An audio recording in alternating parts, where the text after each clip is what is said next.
si monyet ekor panjang ini hidup bebas di alam, rupanya terkadang masih ada juga timbul konflik antara mereka dengan manusia. Semua karena semakin meluasnya permukiman manusia, sedangkan habitat alami si monyet semakin berkurang. Saat koloni monyet ini kehabisan makanan di habitatnya, sudah pasti mereka akan mencari keluar hutan agar bisa terus bertahan hidup. Kemana lagi kalau bukan ke kebun warga?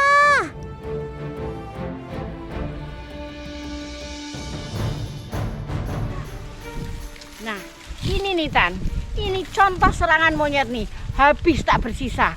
Kasihan kan bapak-bapaknya itu, beliau-beliau itu nggak kebagian, semuanya habis sama monyet. Tapi yang bikin saya heran, yang bikin saya terharu itu ya, mereka tidak membunuh, tapi mengusir. Artinya beliau-beliau itu peduli dengan satwa. Menurut info dari warga setempat, kejadian ini sering terjadi, terutama saat masuk musim kemarau panjang. Diperkirakan, gerombolan monyet kesulitan mencari makanan di dalam hutan sana. Mereka berpindah tempat mencari makanan, salah satunya turun ke kebun, bahkan pemukiman warga. Otan jadi penasaran, gimana cara masyarakat melawan gerombolan monyet liarnya ya?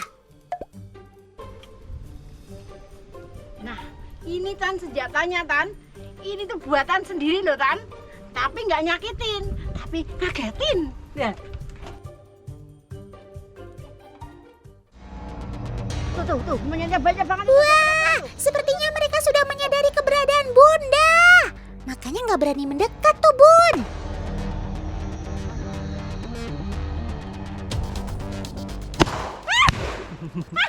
Nih, padahal kita itu udah ngerti loh, udah siap kalau mau bunyi, tapi kok ya masih kaget.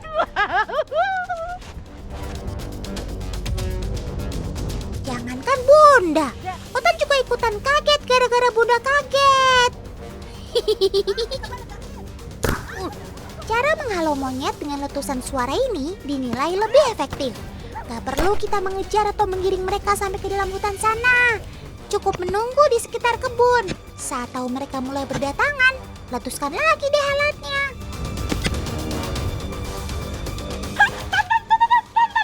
Pada lari semua tuh, pada kaget semuanya. Nah, warga di sini itu mengusir monyet sehari 2 kali. Pas jam makannya si monyet-monyet itu, yaitu pagi dan sore. Sebenarnya, piye toh? Wong lagi ngomong sama si Otan, kok malah dikageti?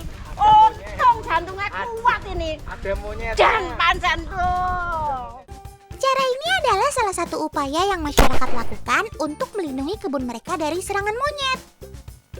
Konflik seperti ini memang sering terjadi, bahkan nggak bisa dihindari. Otan sangat kagum dengan apa yang dilakukan masyarakat wilayah Gunung Kidul ini. Walau mengalami kerugian, bahkan bisa gagal panen akibat ulah gerombolan monyet, mereka tetap peduli dengan populasi monyet yang ada di hutan. Dengan tidak memburu, apalagi membunuhnya. Kermaks pokoknya. Semakin mengecilnya hutan yang jadi rumah Sobat Otan ini, akhirnya mereka jadi hidup berdampingan dengan manusia. Saking terbiasanya dengan manusia, para monyet ekor panjang ini juga jadi tidak bisa membedakan mana yang bisa membahayakan mereka.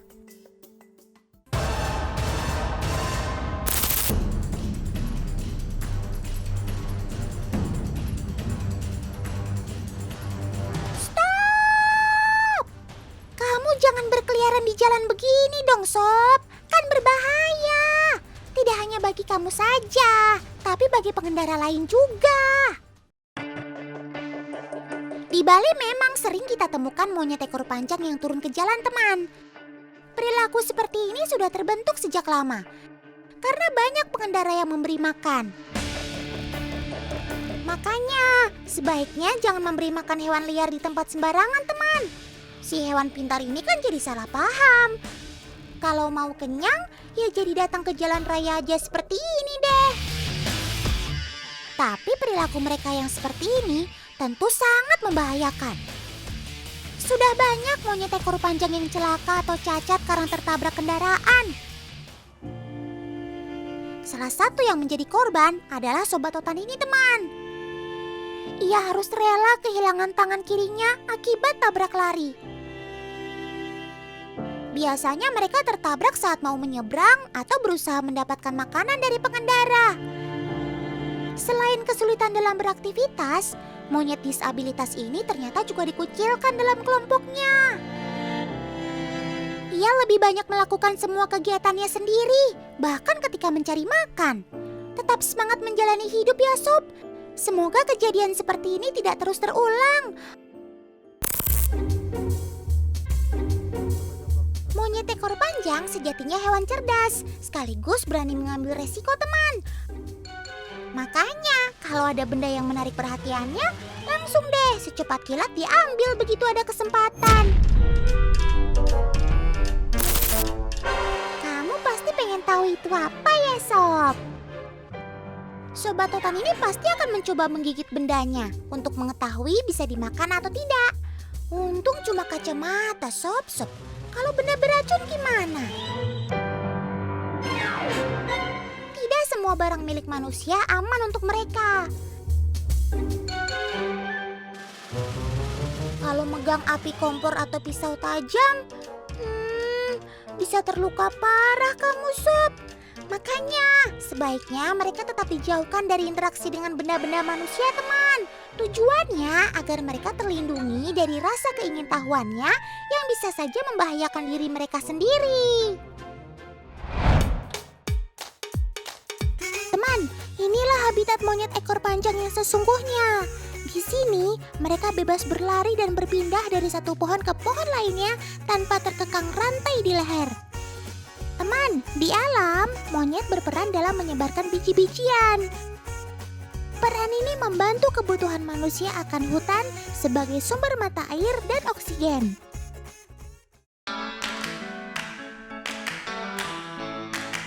Wuhuu! Biur!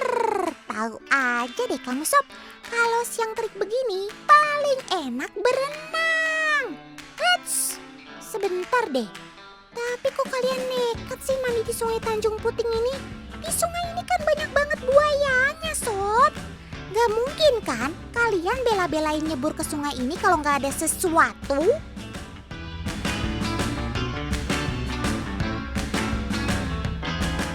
Tuh kan, ternyata di sini ada beberapa pisang yang mengapung, teman.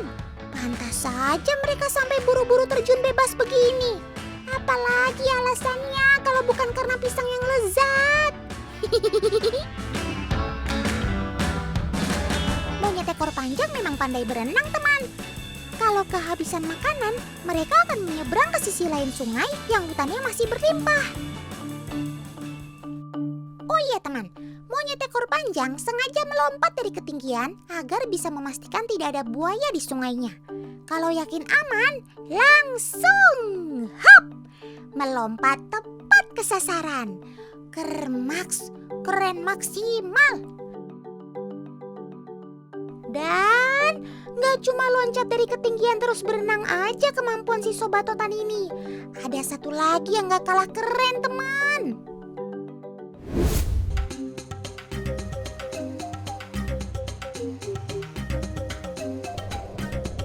Teman di rumah pasti terpesona ya lihat kemampuan menyelam si monyet. Ya, meskipun hanya berenang di air yang dangkal, tapi terbukti kan kalau sebenarnya monyet tidak takut air. Salah satu habitat monyet ekor panjang adalah di hutan sepanjang sungai besar.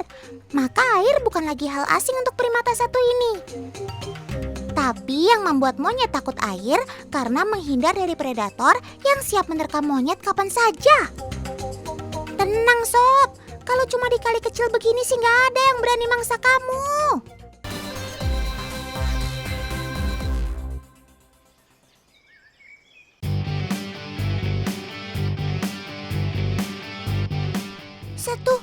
Satu, dua.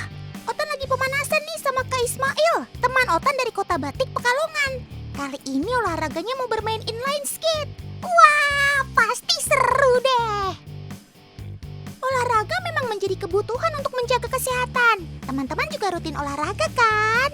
Cakep! Wait, siapa nih yang datang?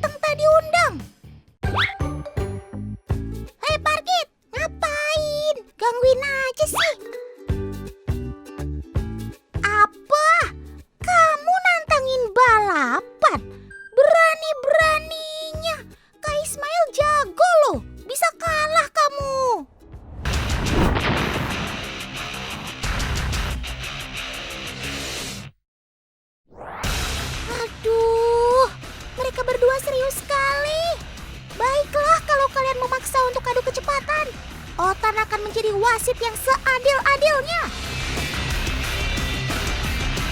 Mari kita saksikan bersama balap antara burung parkit dan pemain inline skate dari lintasan Pantura.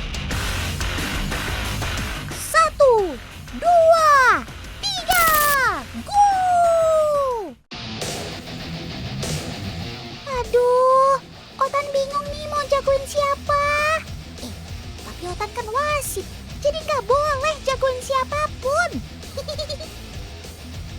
Oke, kalau begitu, siapapun yang menang harus traktir Otan ya. Lihat teman, si Joni langsung memimpin di depan. Sementara Kak Ismail terus mencoba menyusulnya. Wow, lincah sekali si Joni. Dia terbang manuver mengecoh lawannya. Ternyata Kak Ismail tertinggal jauh teman. Hebat sekali kamu Sob.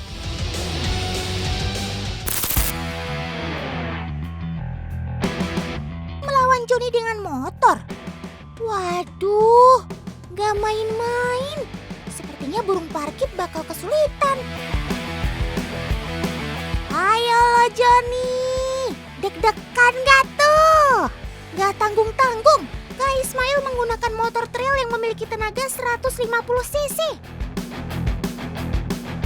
Baiklah, untuk membuktikan sebagai juara balap lintasan Pantura kali ini, kalian berdua harus bertanding dengan sportif. Mari kita hitung mundur bersama. 3, 2, 1, mulai!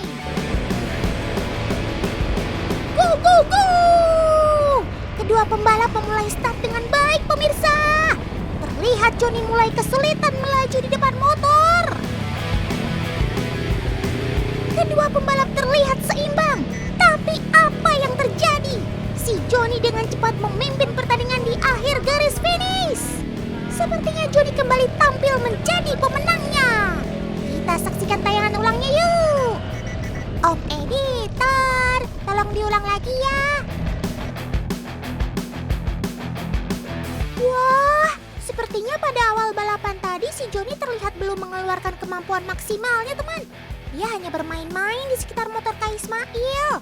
Namun, saat Joni mengeluarkan seluruh tenaganya, motor dengan tenaga 150 cc pun sepertinya bukan tandingan Joni. Memang kermaks kamu Sob.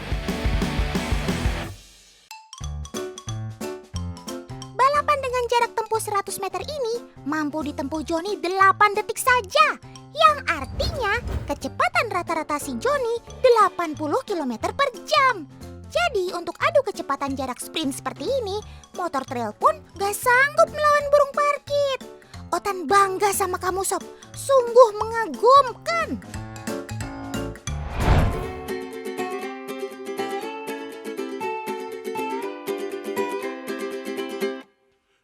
Oh iya teman, burung parkit sebenarnya bukan burung lokal Indonesia. Dia berasal dari Australia dan ditemukan hidup dalam kelompok besar di alam bebas. Biasanya mencapai ribuan ekor loh.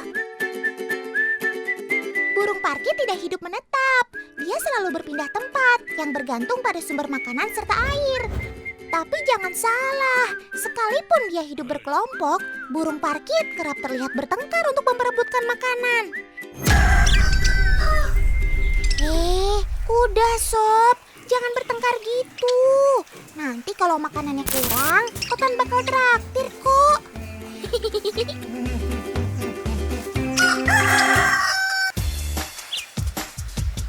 Sobat Otan ini terlihat lucu dan memiliki warna-warna bulu indah. Tapi sayang, dia juga bisa menjadi hama bagi manusia. Karena perilakunya yang sering mengasah paruhnya seperti ini. Bayangkan saja kalau jumlahnya ribuan ekor. Pasti kayu atau pohon-pohon di alam akan rusak oleh perbuatannya. Aduh Sob, ngasahnya pakai batu bisa nggak sih?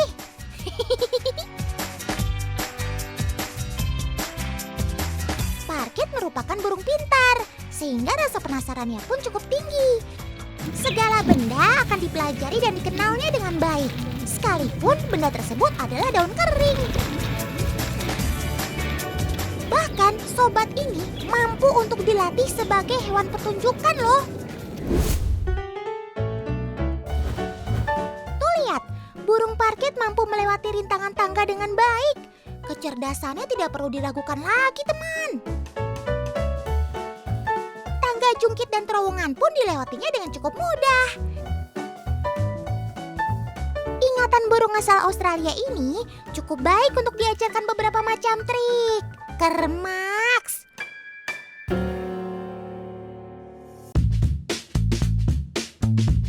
Masyarakat di berbagai daerah rupanya punya mitos kepercayaan tentang sobat otan ini loh. Burung parkit rupanya dipercaya sebagai pembawa keberuntungan, teman. Dalam primbon Jawa, bermimpi menangkap si burung parkit dapat diartikan sebagai rejeki atau keberuntungan akan segera datang. Kalau otan sih lebih percaya siapapun yang melihara kamu pasti ikutan jadi bahagia karena lihat kamu gemes imut begini. Jadi kalau bahagia kan nanti jadi sehat. Ya sehat itu kan rezeki juga.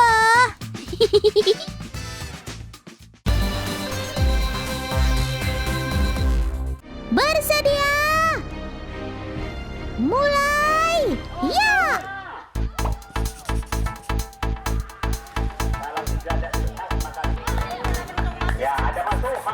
Wah, ayam-ayamnya terbang! Dengan jarak sekitar 200 meter dari pinggir pantai, ayam siap dilepaskan. Sebenarnya nih, ayam-ayam itu tidak terbang beneran, teman. Ayam itu terpaksa terbang agar dia tidak jatuh ke laut seperti yang satu itu tuh.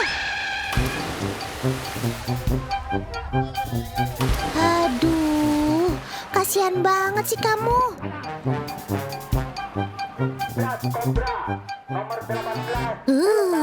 Jadi kedinginan deh.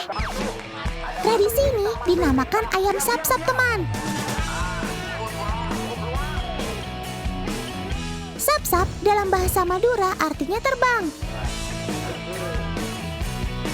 Beuh, rame, Cak.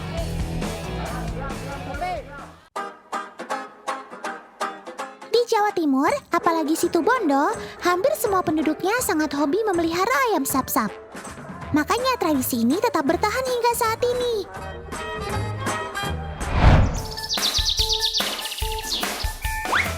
Kira-kira kalau latihannya di daratan, dia bisa terbang jauh juga nggak ya? Nah, untuk membuktikannya, sudah ada 4 agen ayam sap-sap. Keempat agen yang ini sudah siap dengan ayam-ayamnya. Kita coba lempar ya. 1, 2, 3. Duh, kok nggak terbang sih? Coba lagi deh. 3, 2, 1. Lempar.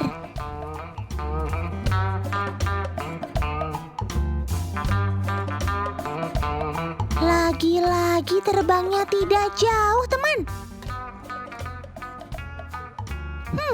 Kenapa nggak terbang kayak di laut tadi ya?